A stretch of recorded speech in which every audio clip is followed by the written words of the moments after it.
como falamos, vamos passar a palavra para o nosso amigo André, que vai discorrer sobre esse doutrinário. Queridos amigos, boa noite. Que o nosso mestre querido possa nos envolver hoje sempre. E a nossa história da Casa Espírita hoje possa ser bastante proveitosa para a nossa pacificação e o nosso reequilíbrio. Esse mês de outubro é dedicado a Allan Kardec. Nós sempre relembramos que no dia 3 de outubro, Allan Kardec, agora no caso, nós comemorávamos 205 anos do nascimento de Allan Kardec no nosso planeta, que é o modo de Bolívia, deixa eu falar. E na noite de hoje, eu gostaria de não fazer uma palestra biográfica para falarmos da vida de Kardec, mas queremos sinalizar algumas passagens e alguns aspectos, não apenas da vida, mas principalmente da missão, da tarefa que Kardec realizou e pela qual ele é conhecido por todos nós e no mundo inteiro até os dias de hoje como o codificador. Para nós entendermos alguns aspectos, entendermos o porquê que ele é o codificador, por que ele mereceu esse título, por que é que ele cumpriu a missão, e não deixam de ser grandes lições para todos nós, que hoje buscamos compreender a sua doutrina, alguns de nós vivenciá-la e principalmente realizar trabalhos dentro da casa espírita, no campo da mediunidade, em vários outros campos, para nós colhermos essas passagens como lições, para nós entendermos como é grande a nossa responsabilidade, a nossa tarefa enquanto espíritas.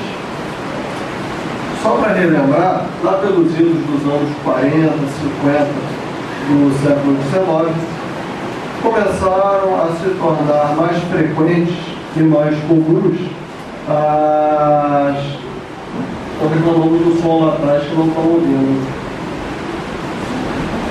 Começaram a se tornar mais comuns fenômenos de origem espiritual, mas que naquela época não eram compreendidos e muito menos conseguia-se entender exatamente o que estava por trás daqueles fenômenos. A começar por Higgsville, aqueles fenômenos que no fundo eram fenômenos psicológicos, depois viemos compreender pela classificação de Kardec, eram fenômenos de psicologia, em que aquelas meninas, as irmãs Fox, começaram a se comunicar através de pancadas e daquela forma rudimentar de comunicação surgiu todo um movimento que foi intitulado na América do Norte de Novo Espiritualismo. Posteriormente na Europa, também na América do Norte, no norte da África, surgiram aqueles fenômenos que eram chamados de mesas girantes, em que as pessoas se reuniam para se divertir, para saraus, para entretenimentos, sessões de perguntas e respostas e divertimentos, em que através da movimentação de objetos, pancadas e fenômenos físicos diversos, aquelas pessoas entravam em comunicação com o mundo espiritual e a absoluta maioria daquelas pessoas que estavam ali não tinham a menor ideia do que era o que causavam aqueles fenômenos. Naturalmente que muitas dessas reuniões eram, na verdade, verdadeiros teatros, eram sessões onde o fenômeno eram verdadeiros embustes e não havia fenômeno espiritual nenhum, na verdade, mas muitas reuniões eram reuniões sérias e haviam fenômenos verdadeiros. O fato é que passaram-se vários anos com muitas pessoas passando por essas reuniões e nada de proveitoso se tirava daquelas reuniões. Até porque eu costumo fazer um comentário que a maioria de nós, a absoluta maioria de nós, somos pessoas de inteligência mediana.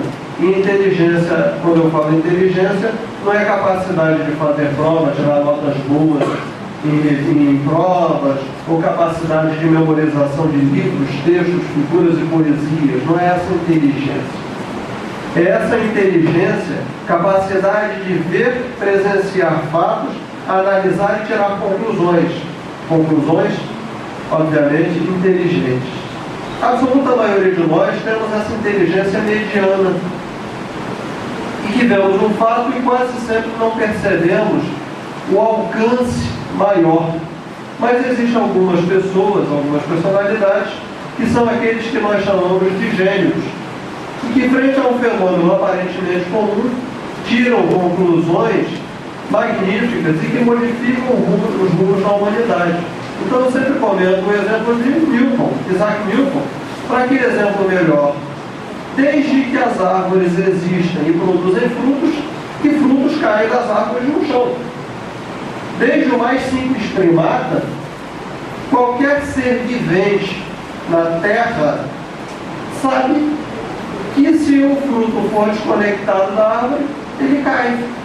Alguém já viu um fruto subir? Não. Desde a época dos macacos, que todos os seres sabem, tanto que existem alguns animais, até que alguns chimpanzés jogam pedras, até que derrubam o fruto. Pois é, levaram mais de 15 séculos depois de Cristo. Fora os 30 que nos antecederam, que antecederam Cristo. Ou seja, passaram-se quase 10 mil anos em que nós, desde a época em que éramos australopitecos e lavapiteracampos erectus e tudo mais que passou aí no passado, a gente derrubando fruto de árvore, para que finalmente um inglês chamado Isaac Newton, um dia olhando uma maçã daquela cair, diz a lenda que a maçã caiu na cabeça dele, né? Ele estava descansando debaixo da macia e ele tomou uma maçãzada na cabeça no meio do descanso. Deve ter ficado muito bravo, né? E aí foi querer entender por que as maçãs caíam para baixo e não subiam. E ele tira aquela conclusão brilhante, que é a lei da gravidade. Que mudou. Você vai na Inglaterra hoje em Oxford, tem lá o Instituto das College de Oxford, onde o Isaac Newton era o titular da cadeira, e tem lá uma estátua e uma placa dele, em homenagem a ele, porque um dia ele observou uma maçã cair e tirou uma conclusão que bilhões de homens, macacos, primatas e tudo mais, que presenciaram o mesmo fenômeno de uma maçã, uma laranja, um limão, um coco, cair da árvore e não perceberam que por trás daquilo havia uma lei, que é a lei da gravidade. Daí então Newton é até hoje reconhecido em todas as suas leis e tudo mais, que redundou daquela sua simples observação. Então isso é genialidade. O sujeito observa um fenômeno comum, um fenômeno vulgar, e daí ele tira uma conclusão. Outro exemplo de genialidade. Cá estamos nós, neurílicos, e boa parte do povo deve ter pensado alguns minutos atrás: ah, meu Deus do céu, olha a chuva, como é que eu vou voltar para casa? Ou o sujeito aqui chegando esbaforido, para o carro, sai correndo, que é para não se molhar muito. Já pensou chegar aqui todo tomado para fazer a palestra, que coisa linda, pingando pelos cantos da orelha? Pois é, né? Um sujeito de gênio presenciando esse mesmo evento que a gente está presenciando já há mais um mês, ele observando isso, enquanto a esposa reclamava da telha furada, ele compôs uma valsa. Meu pai já riu que ele já sabe quem é, Chopin. Pois é, de uma gota d'água, e daquela gota ele ali tirou a sua nota e fez toda uma composição. E gênio é isso, de fenômenos comuns que todos nós vamos reclamar: ah, meu Deus, essa chuva. Quem quer compor uma valsa aproveitando o ritmo aí da chuva? É só compor uma valsa, senta no piano e compõe. Genialidade é isso. E Kardec também era gênio.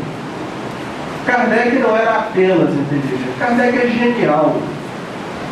Ele consegue tirar de um fenômeno simples toda uma filosofia que vem a ser a terceira revelação, que vem a ser o Consolador prometido, que é o Espiritismo. É o que nos traz hoje, uma segunda-feira, podemos estar em casa, sentados, apreciando um belo prato quente, uma sopinha hoje vai bem, né? Podíamos estar assistindo televisão, lendo um livro, descansando, namorando, dormindo. E, no entanto, estamos todos aqui, apesar da chuva, que já era prevista, estamos aqui, reunidos, alguns até sentados na frente do seu computador, talvez comendo um chocolatezinho, mas sentados na frente do computador, podia estar jogando paciência, não está assistindo uma palestra pela internet. Foi isso que Kardec fez. De um fenômeno simples, ele originou toda uma doutrina que nos faz, como milhares de casas espíritas agora, nesse momento, no nosso país e fora do nosso país, nos reunirmos às centenas, aos milhares, para ouvirmos uma palestra, realizarmos um estudo, lermos um livro, debatermos algum assunto, algum tema. Pois é, o que foi a genialidade de Kardec?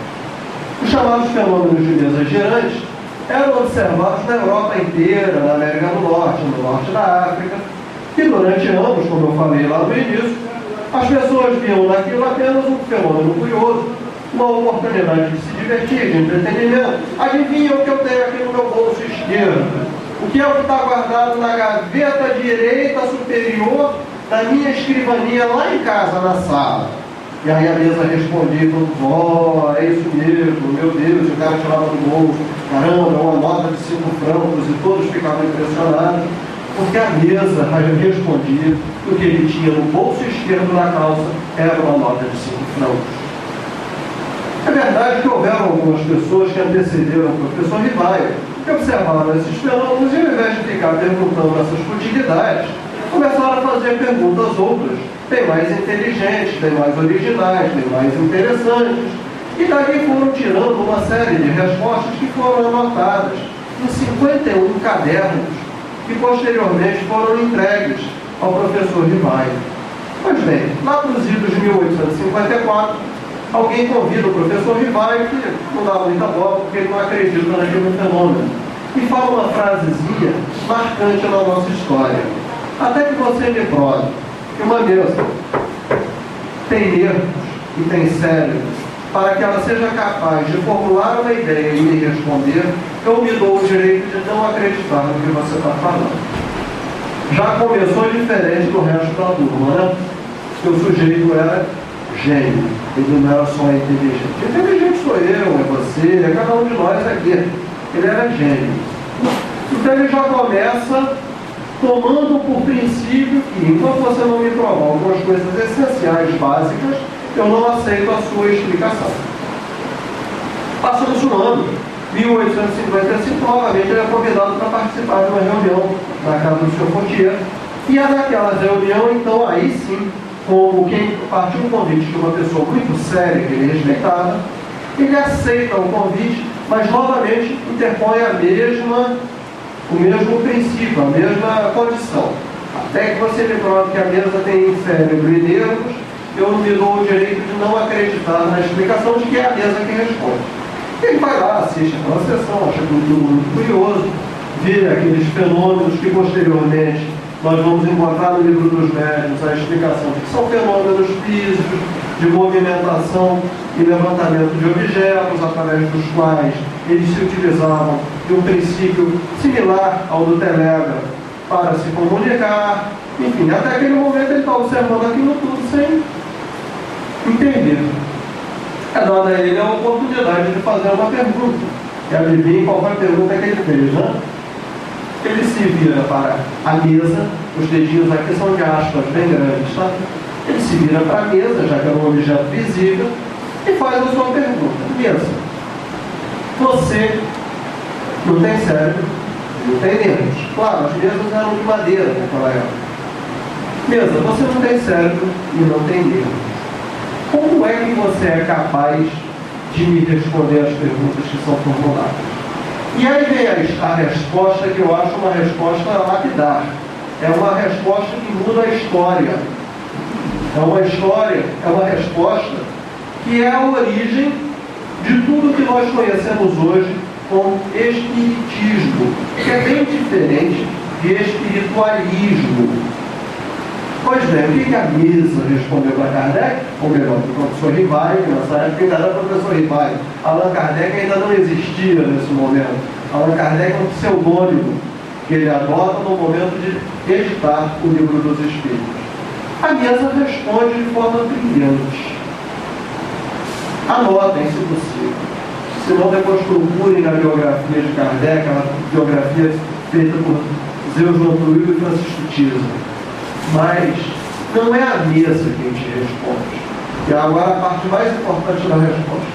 Somos nós, os espíritos dos homens, que como vós, também ontem vivemos sobre a terra.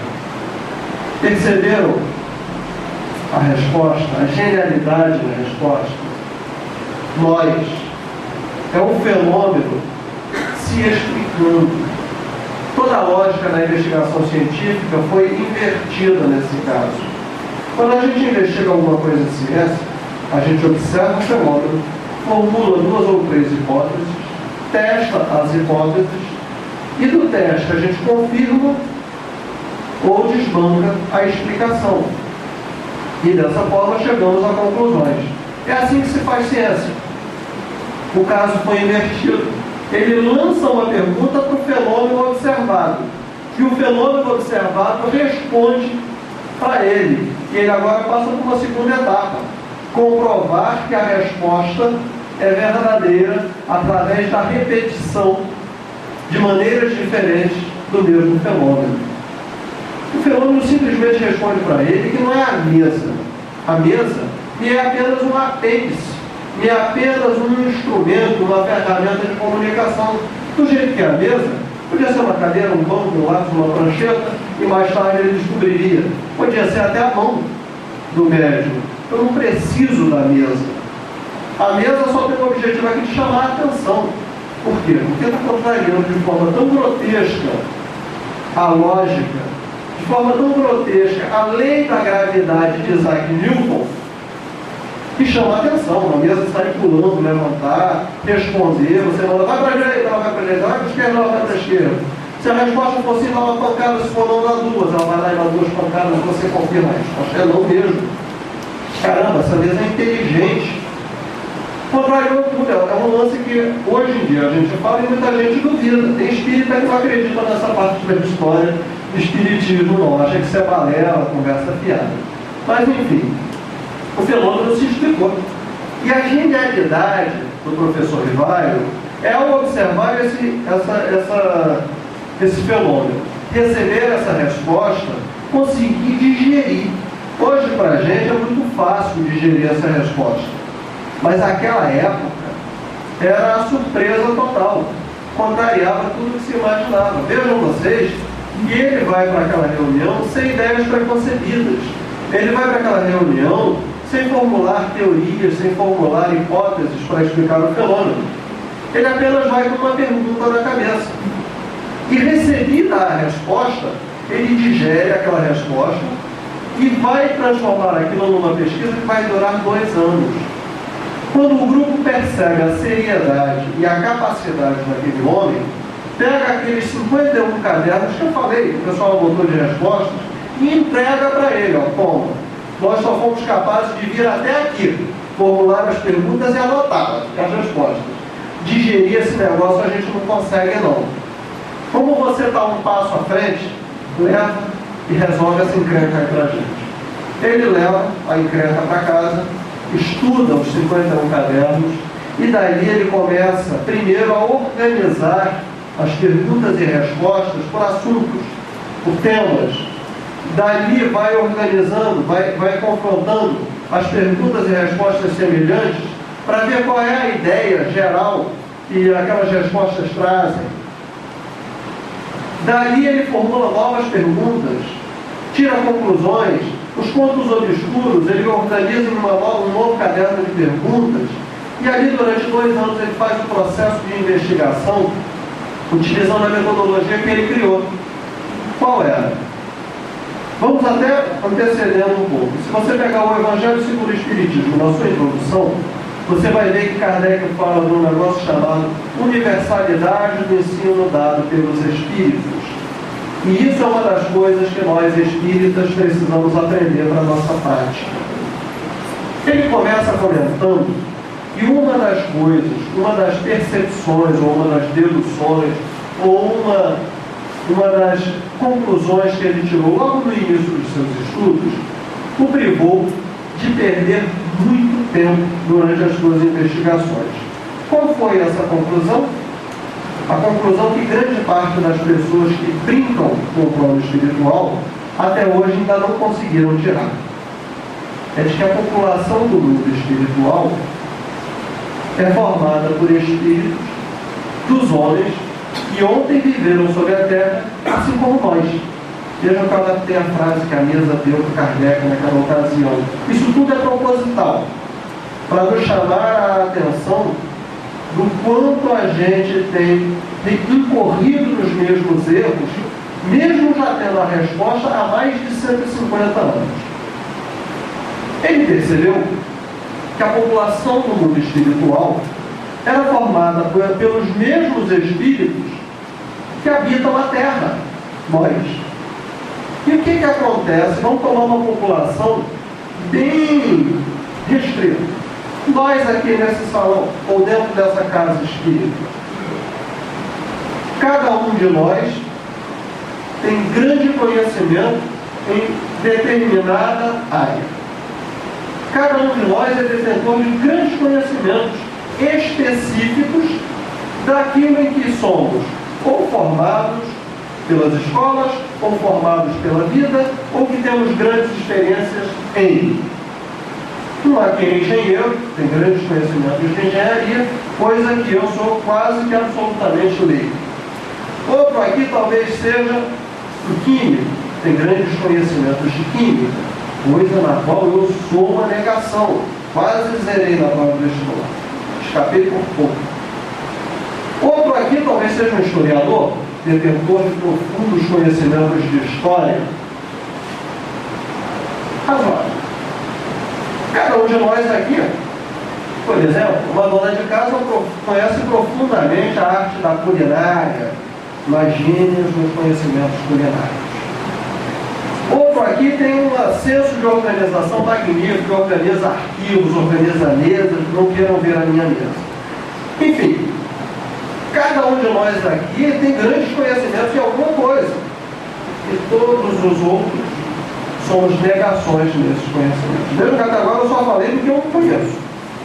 E até agora eu falei várias coisas relacionadas com o terceiro grau, coisas relacionadas com a vida, todas elas eu sou uma negação, não conheço nada. Mas eu tenho os meus conhecimentos. Aquilo que eu estudei, aquilo que eu me formei, as coisas que eu aprendi na vida, eu estudei informática, me dou razoavelmente bem com informática, algumas outras coisinhas mais aí que a gente conhece, enfim, são conhecimentos que eu tenho. Mas isso é uma fração mínima do conhecimento da humanidade. Todo o resto eu sou ignorante. Pois é, nós somos assim, e a população espiritual que nos cerca também é assim, detentora de grandes conhecimentos específicos, limitados a um campo, e ignorantes de 99, alguma coisa por cento dos outros conhecimentos. Logo, será?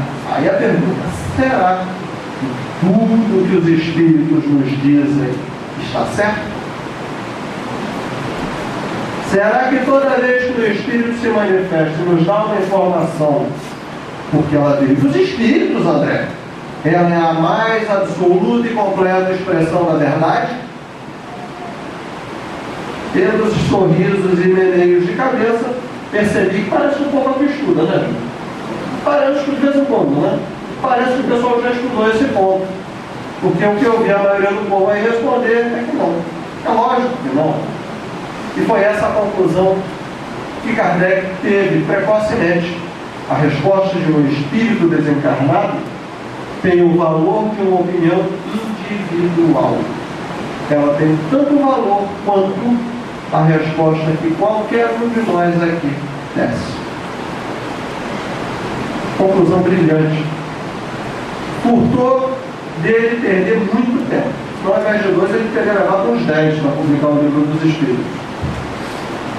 Essa conclusão tão simples e tão óbvia para quem estuda hoje, aquela época e ainda hoje, em muitos meios, foi motivo de controvérsias, porque muita gente imagina até hoje que já que veio dos Espíritos, os Espíritos são um mundo espiritual, e eles sabem tudo. Isso é uma ilusão, isso é uma mentira.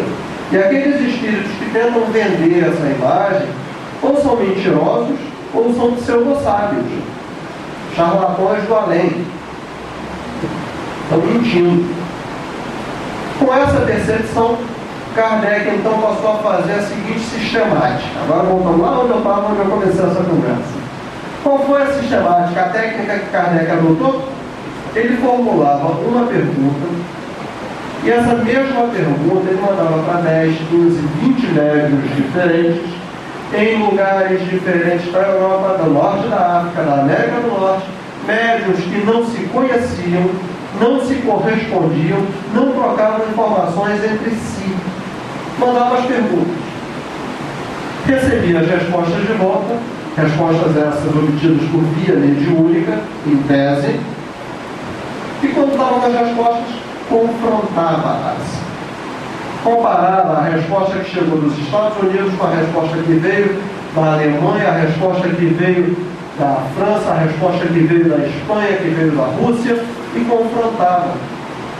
E dali ele ia tirando o quê? Não há resposta individual que veio desse ou daquele médico, mas a essência das respostas. Qual é a ideia contida nessas respostas? E daí ele foi criando um corpo doutrinário, um corpo filosófico, através de uma metodologia científica. E conforme ele foi desenvolvendo o seu trabalho na França, tem aquelas célebres comunicações anotadas em obras póstumas, que dizem que alguns espíritos começaram a avisar a ele, o professor Rivai, que ele tinha uma missão. Missão a qual ele se negava a aceitar que pudesse ser detentor de tal. E aí vocês leem obras póstumas e vocês vão ver. São os itens intitulados A Minha Missão, novas notícias sobre a minha missão, a minha missão novamente. São vários itens esparsos em obras póstumas, em que ele comenta a resposta obtida da espiritualidade acerca de sua missão. Até que finalmente São Luís vem e fala: meu amigo, para com esse negócio, que é isso mesmo, você tem uma missão, a missão é dura, vai ser difícil, você vai ser criticado, você vai ser traído, difamado, caluniado, perseguido, judiado, e não estranhe porque é assim mesmo. E aí Kardec ainda coloca uma nota: olha, Jesus que era Jesus, foi merecedor disso tudo, imagina nós, né? Imagina se eu ia ficar livre disso. Claro que não. E aí o São Luís ainda avisa: e fique e conte conosco. E aí a gente sabe que a espiritualidade formou, ele forma isso, formou toda uma comissão de espíritos de altíssima hierarquia, Erasto, São Luís, Santo Agostinho, entre outros, que formaram aquele grupo de espíritos chamados os codificadores, que são os responsáveis pela produção do livro dos Espíritos. Por isso que o possessivo do livro é dos Espíritos. Os autores são eles. Kardec apenas organizou essa obra. E com essa comissão, com esse grupo, então, o que ele fazia? Quando ele já tinha a ideia formada do que é o que a espiritualidade em geral, mundo afora, falava sobre aquele tema, ele levava essas mesmas perguntas para a apreciação desses espíritos codificadores na sua reunião privativa daquilo que viria a ser a Sociedade Parisiense de Estudos Espíritas, em Paris. E ali então ele literalmente colocava Santo Agostinho, São Luís, Erasto, Espírito de Verdade, entre outros mais, literalmente na parede. Veja que coisa interessante, né? A gente tem por hábito, por respeito aos espíritos superiores, praticamente divinizá-los. E colocar numa situação de que o espírito superior a gente tem até que respirar fraco quando está perto dele, que é para não incomodar. Falar com ele nem pensar. O superior. Gente, se vocês vissem o que Kardec fazia com Santo Agostinho e companhia, com relação ao tema reencarnação, eu costumo brincar que ele colocou uma faca no pescoço de Santo Agostinho. Por quê? Porque ele simplesmente não aceitava a reencarnação. Já pensaram nisso? Allan Kardec contra a reencarnação? Ele não aceitava a reencarnação não, gente. Pode procurar nas biografias do Kardec, você vai ver isso. Ele não aceitava a ideia. E Santo Agostinho teve que provar tintim por tintim da reencarnação. Aí quando ele finalmente se dá por satisfeito, ele deixa para a gente o seguinte escrito: aceitei a tese da reencarnação não porque me foi dita por um espírito da envergadura de Agostinho, mas sim porque me foi explicada por lógica e respondendo a todas as dúvidas que foram apontadas, sem deixar margem a nenhum questionamento mais. Teria aceitado as mesmas considerações se houvessem vindo de um homem, desde que com a mesma lógica, com a mesma coerência, com a mesma precisão. Aceitei porque ela expressa a verdade, não porque veio de um espírito. Olha que coisa, que momento a lógica e a seriedade do pesquisador. Ainda ontem, lendo um livro da doutrina, eu achei muito interessante uma frase, agora eu me esqueço quem é o autor, que vinha no prefácio da obra, dizendo o seguinte, mas falando que, então, enfim, a ideia era de que ele segue aqueles que buscam a verdade e duvida daqueles que detêm a verdade. Achei genial, porque é a síntese da ciência. Nós devemos admirar aqueles que buscam a verdade, até mesmo se essa verdade me contrariar. Agora, aqueles que se dizem detentores da verdade, esses a gente tem que ficar cuidado, né? Porque esses normalmente são os mais perigosos. E a característica da doutrina espírita é essa, buscar a verdade. Nós não temos que ter medo de experimentar os princípios doutrinários. Nós não temos que ter medo de colocar em dúvida os princípios doutrinários. Nós não temos que nos privar, não temos que ficar com pudores de questionar um espírito, ainda que superior. Se alguém ainda tiver dúvida sobre o que eu estou falando, vamos lembrar o nosso querido Chico, que você leu aí essas passagens todas sobre os seus privilégios. Vocês viram que o Chico foi um privilegiado, né? O Chico teve todos os favores do mundo. Era gato na barriga, pedra na cabeça, emprego desde cedo. É a frase do Marcelo Sotomayor, naquele livro que ele escreveu sobre o Chico, que eu acho genial. Ele vai falando sobre todas as privações que o Chico passou enquanto empregado do Juvencio e médium, tutorado por Emmanuel, e ele fecha a frase dizendo: era Emmanuel na rédea e Juvencio nas esporas. O Chico se colocava como uma mula, né? Era o Emmanuel puxando o cabresto bem curtinho e o Juvencio tacando-lhe a espora para ele não parar de andar.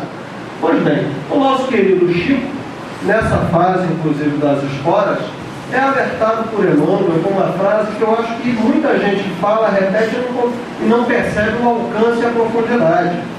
Emmanuel vira para o Chico e diz o seguinte: Chico, no dia que os meus ensinamentos contrariarem os ensinamentos de Allan Kardec, me abandona e fica com Kardec. Perceberam a profundidade da brincadeira? Se um dia algum ensino que eu der contrariar o que Kardec ensinou, me abandona. Aí todo mundo fica: o Kardec era bom mesmo, né? Realmente Kardec era muito bom. Mas o Emmanuel também é genial. Porque com esse alerta ele avisa o Chico de duas coisas. Primeiro, você tem que seguir Kardec. Segundo, eu sei que eu sou fiel a Kardec. Eu sei que eu só vou te ensinar o que é compatível com o ensino de Kardec. Logo, se algum dia você receber um ensinamento de Emmanuel que contraria Kardec, é porque esse Emmanuel não é Emmanuel. Esse Emmanuel não sou eu. É um mistificador se utilizando do meu nome e você não percebeu. Olha a genialidade da coisa. Então Emmanuel ele avisa para Chico outra coisa: não aceite tudo o que eu digo sem análise. Não aceite como verdade absoluta tudo o que eu disser só porque embaixo está assinado Emmanuel. Tem uma passagem muito engraçada, não me lembro onde eu colhi essa passagem, mas o médium recebeu uma mensagem psicográfica e no final assinou Jesus. Ele ficou apavorado: meu Deus do céu, Jesus não pode ser, isso é mistificação. Mas a mensagem era maravilhosa. Lá pelas tantas, depois de muita agonia, não, meu irmão, era Jesus Ramírez, não é Jesus de Nazaré. Então às vezes a gente se esquece desses detalhes. Uma coisa, a mensagem começa a João Batista. Ai meu Deus, João Batista. Rapaz, aqui nessa sala tem uns 3 ou 4 João Batista, por que não um deles? Então, às vezes, essa questão da identidade dos espíritos é outro problema, não é à toa que Kardec dedicou um capítulo inteiro à identidade dos espíritos. Tanto que ele, nas suas conclusões, ele comenta isso. A questão da identidade dos espíritos não é o mais importante. O que vale é o teor da sua mensagem. O que vale é o que ele me traz de conteúdo. é a coerência do ensino que ele traz nas suas diversas mensagens. Não vai ser uma mensagem, mas o conjunto das mensagens é que vai me dizer. E Kardec lá nos traz um ensino maravilhoso, que esse tinha que ficar escrito, aquele pregado, em cima de toda a mesa mediúnica, nas paredes e no teto. Eu prefiro rejeitar 10 verdades do que aceitar uma única mentira como verdadeira. Como a gente tem medo de recusar mentira, verdade. Como a gente tem medo de colocar em dúvida uma mensagem que vem no mundo espiritual. A gente morre de medo. Vai que ofende o mentor espiritual na reunião e ele nunca mais volta, né? Gente, o mentor espiritual que se melindra não é mentor espiritual, não. É bom que ele se ofende e vai embora mesmo. A gente não precisa desse mentor na nossa casa. Eu quero esse mentor bem longe lá do Centro Espírita de Jacarepaguá e daqui de Ourinhos. E esse mentor, a gente não precisa, não. Mentor bom é mentor que manda a gente abandonar, no caso ele contraria os ensinos de Kardec, caso ele contraria o Evangelho de Jesus. Esse é mentor de verdade, porque ele sabe que ele é coerente, ele sabe, ele criou um limite para ele, que é um seguir estritamente o ensino dado, que é para não contrariar, não fugir dessa regra e não se tornar um mentor de Araque.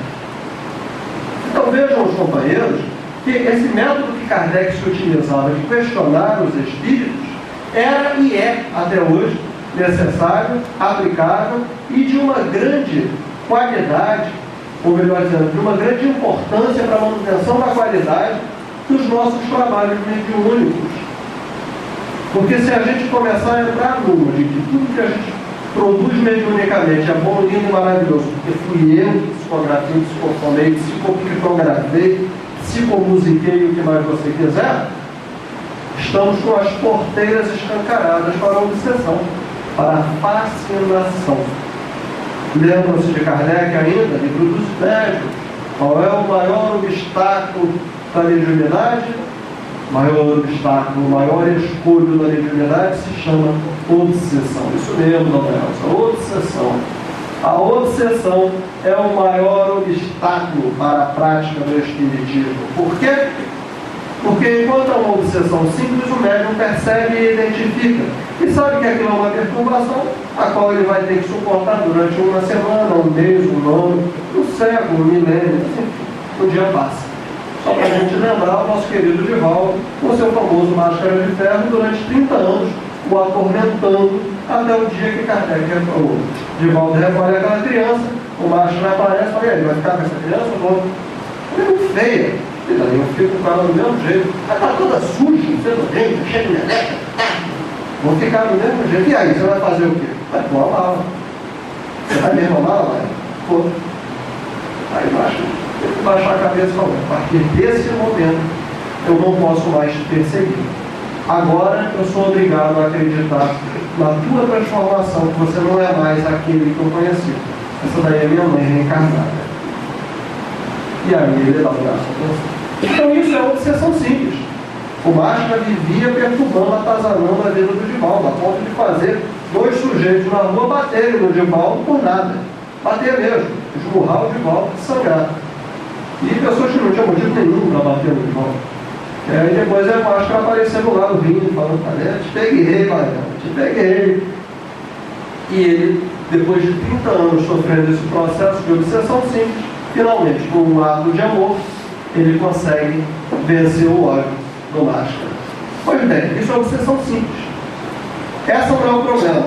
O problema é quando essa se transforma em uma das outras 2 modalidades, fascinação ou subjugação. Aí é que o caldo engrossa.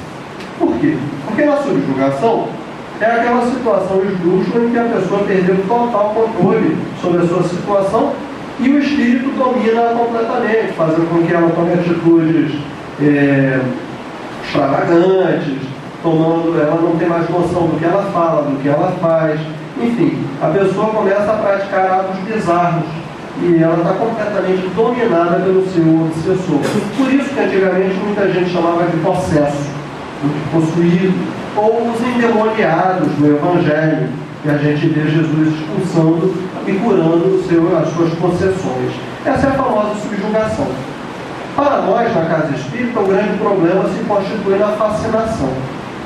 Para o médium, o grande perigo no qual ele tem que se proteger através do estudo, da autoanálise, da meditação e da prática do bem é a fascinação.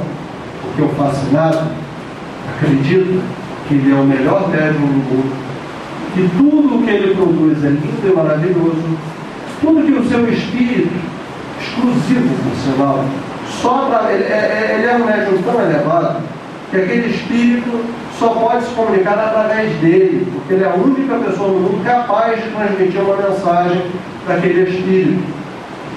Tudo que ele diz é verdade, tudo que ele diz é maravilhoso. E aliás, se alguém aqui ousar me contestar, primeiro eu os conjuro, e depois saio daqui batendo o pé de raiva, porque eu estou ofendido, porque você ousou me contrariar. Esse é um médium fascinado, orgulhoso, vaidoso, ofendido, melindrado. E se as pessoas que estão em volta de mim não estiverem aqui para bater palma e dizer amém a tudo que eu digo, essa pessoa não presta, é fascinado, um obsidiado e tem que ser colocado para fora da casa. O nome disso é fascinação. E olha, eu falta por aí. Eu fiz uma caricatura um pouco avantajada para que a gente possa ir identificando os pontos que caracterizam a fascinação.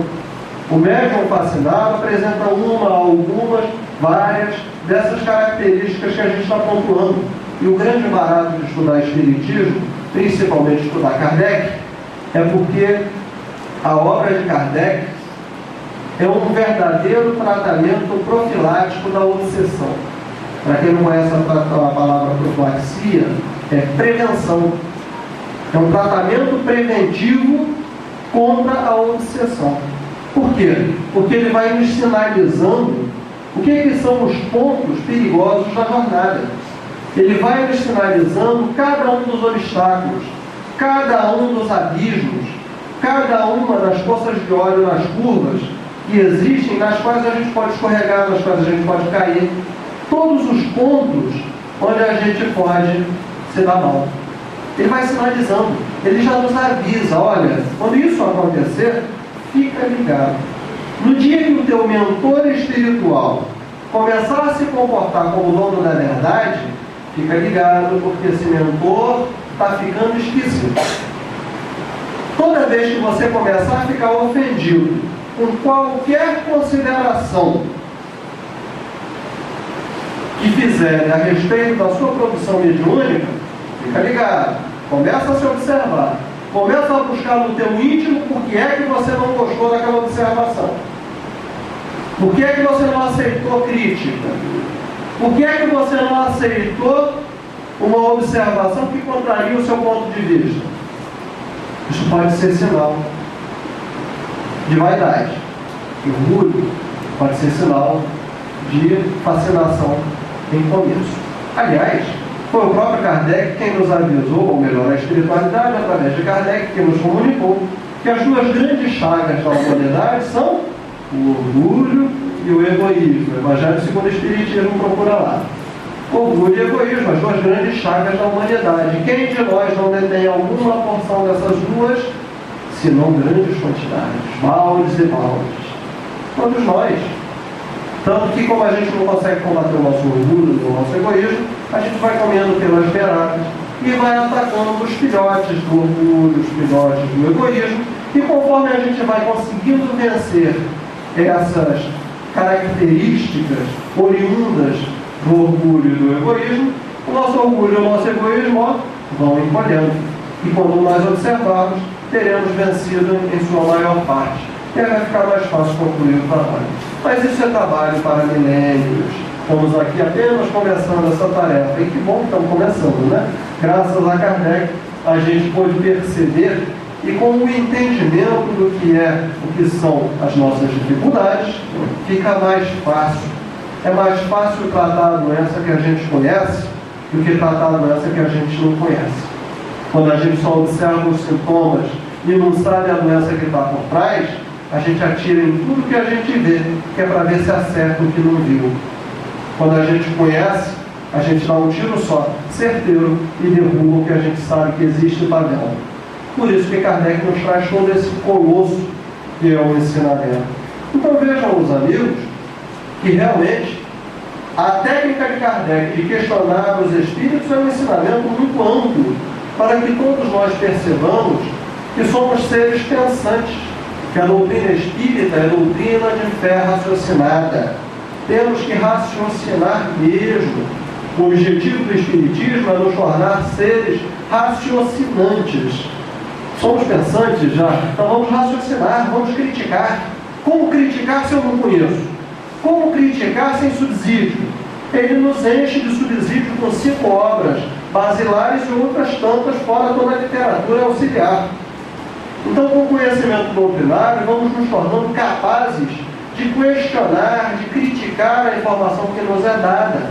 E saímos da condição de vaquinhas de presépio que balançam a cabeça em si para tudo que recebe da espiritualidade e nos tornamos seres críticos, capazes de analisar e criticar a informação recebida. É tudo o que Kardec nos pede, é tudo que a doutrina espírita espera dos seus profitentes. Capacidade de análise, senso crítico, juízo, capacidade de criticar aquilo que recebe, analisar aquilo que recebe e aceitar, colocar na geladeira ou negar como verdadeiro. É isso que se espera de nós, é isso que se espera do espírita que hoje está atuando no trabalho doutrinário, na divulgação, no trabalho mediúnico, na direção dos trabalhos e das casas espíritas, a todo novo profitente que chega para estudo da doutrina espírita. É isso que se espera de cada um de nós, como herdeiros desse patrimônio magnífico que é a doutrina espírita. O que se espera de nós é que tomemos a atitude que ele, Kardec, tomou, a de análise, de crítica. É verdade que nós não teremos mais, nas nossas reuniões privativas, São Luís, São Agostinho e companhia, ali ao nosso dispor para responder às nossas indagações diretas. Até porque o trabalho, em sua grande parte, já está feito na codificação. Mas o que eles esperam, sim, é que nós analisemos todo esse material, apreendamos o seu conteúdo, o desenvolvamos e apliquemos nos nossos trabalhos. E tudo aquilo que surgir de novo, o que foi que Kardec nos disse? Está fechada a verdade. O meu ensinamento é hermético. Nada além do que está contido nas 5 obras será aceito. Foi isso que ele falou, não foi? Foi ou não foi? Não, né? O que ele disse? Toda nova verdade que surgir, se comprovada, contrariar o ensino dado, aceitarei e o incorporarei à doutrina. Agora vejam as condições que ele colocou, né? Comprovem que isso é verdade, como eu comprovei que tudo que está escrito aí é verdade. Não me venham com miraborações e modismos e achar que por entusiasmo temos que incorporar um monte de baboseira que surge aí todo dia à doutrina espírita. Ou é na introdução, ou é no primeiro capítulo da Gênesis, eu nunca lembro, eu acho que é na introdução, Kardec faz uma colocação maravilhosa, quando ele nos diz que ninguém imagine que todo fenômeno maravilhoso, surpreendente, não explicável pelas leis humanas, que surgirem, não pensem que isso é espiritismo. Kardec coloca essa chamada de atenção lá na frente da Gênesis, ou a introdução ao primeiro capítulo. Leiam os dois e vão ganhar do mesmo jeito, até porque o primeiro capítulo da Gênesis é fabuloso, o caráter da revelação espírita. Foi um opúsculo que ele publicou muito tempo antes na forma de um livreto, e que posteriormente ele incorporou a Gênesis, quando ele foi publicar a Gênesis, ele incorporou como sendo o primeiro capítulo da Gênesis. Graças a Deus, porque assim tivemos acesso àquela obra maravilhosa. O caráter da revelação espírita é uma aula de espiritismo. Leiam, analisem, meditem no que está escrito ali naquele primeiro capítulo da Gênesis e vocês vão ver. É maravilhoso, é para a gente entender o que é a doutrina espírita, entender o que foi e o que é a revelação espírita. Isso é para a gente perceber exatamente isso tudo que nós estamos falando. A doutrina espírita é dinâmica, ela é ativa, ela é instigante, ela é desafiadora. Isso tudo torna maravilhosa. Ela não é uma doutrina passiva, em que a gente vem aqui e ficamos todos com carinhas de anjos, admirando, e recebemos os nossos passos e vamos para casa redimidos por mais de uma semana, que é para ter direito de pecar tudo de novo para a semana que vem voltar aqui e com um passe eliminar todas as bazelas da semana. Só para lembrar, acho que é nos domínios da mediunidade do André Luiz que tem a história do 10º passo, não é? O sujeito vai no centro espírita e toma o 10º passo da série. E a espiritualidade olha para o sujeito e vê, tudo que está causando os males do sujeito, ele não mudou nada em 10 semanas. Bom, e aí, abandona? Vai ficar 10 semanas sem ter nenhum benefício do passe. Que é para ele aprender. Porque o sujeito ia no centro, tomava um passe, melhorava tudo. Voltava para casa, continuava irritadíssimo, mal-humorado, ranzinza, perseguidor.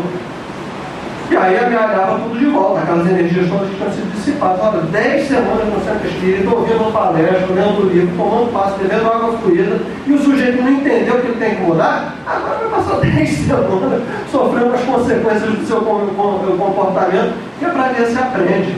Lei de causa e efeito, isso é genial, é maravilhoso. Então a doutrina espírita tem essa maravilha, ela não se responsabiliza pelos nossos atos, pelos nossos defeitos, pelos nossos maus hábitos, pelas nossas más condutas, muito pelo contrário, ela nos responsabiliza. Ela coloca em cima da gente toda a responsabilidade pelos nossos pensamentos e pelos nossos atos.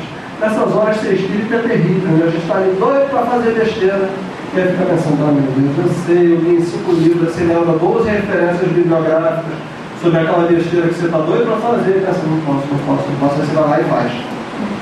Claro, né? Vai perder a chance? Não faz. Aí faz, sabia que não tinha que ter feito, eu fiz, não sei isso, aquilo. E aí você fica borrado lá 3, 4 dias, chateado, porque fez a besteira sabendo. Por isso que maior, muito mais será cobrado a quem muito foi dado. Nos foi dado conhecimento, a gente errou sabendo que estava errando.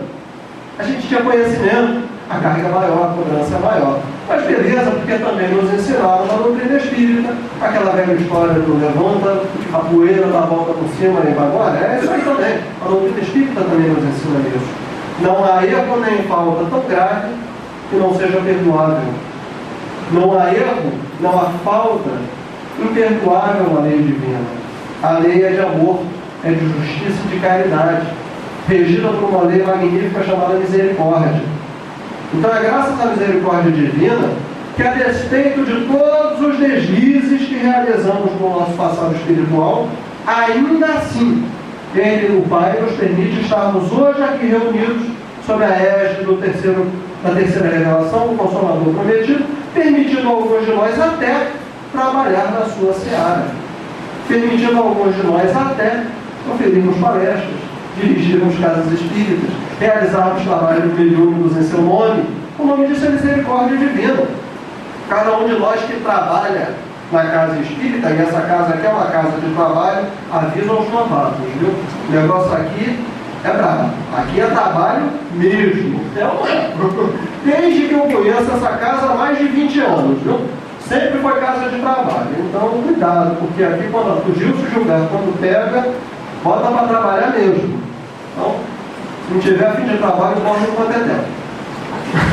O negócio aqui é pesado. Então, todos aqueles de nós que têm a honra de trabalhar em nome do Cristo, saibamos que isso não é privilégio, não. Não é porque a gente é bom pra caramba, não. Eu não estou fazendo palestra em centro espírita porque eu sou ótimo, maravilhoso, já conquistei os páramos celestiais, muito pelo contrário. A verdade é outra, companheiros. Cada um de nós que ganha essa honra e ganha essa graça de trabalhar em nome do Consolador prometido, é por misericórdia divina. É que o Pai sabe o tamanho das minhas dívidas e me permite trabalhar, que é para eu amenizar os débitos, já que alguns anos atrás o cabeludo ensinou para Pedro que o amor cobre a multidão de pecados. Lembra dele? Paulo de Jesus ensinou isso.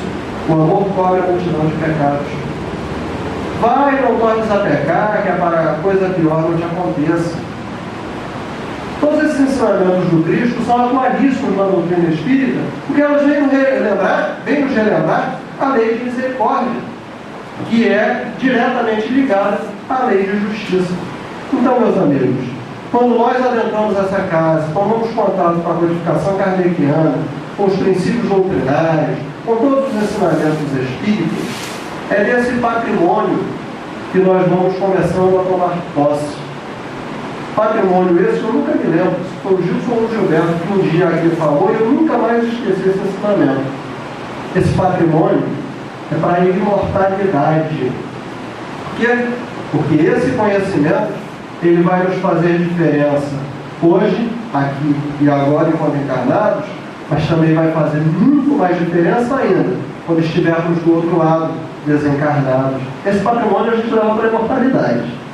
Esse patrimônio a gente vai utilizar e vai aproveitar, vai se beneficiar dele por todas as nossas vidas encarnadas e por toda a nossa vida enquanto espíritos. Que possamos aproveitar bem cada momento que desfrutamos aqui dentro dessa casa.